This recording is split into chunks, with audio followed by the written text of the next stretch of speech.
So what you're going to do is use this pad here to reset the measuring light. This is up, down, left, right, enter, and back.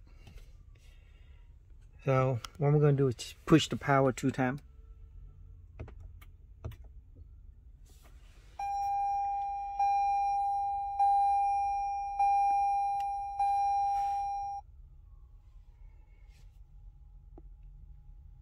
So you see this, it's a push back.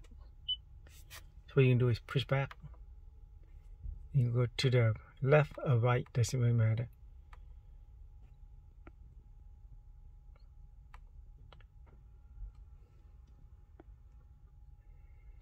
Then you can scroll down.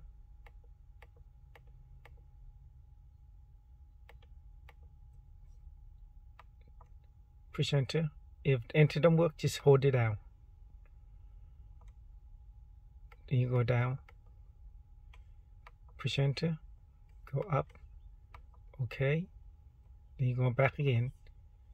Then you can go down to oil maintenance. Enter. Up. And yes.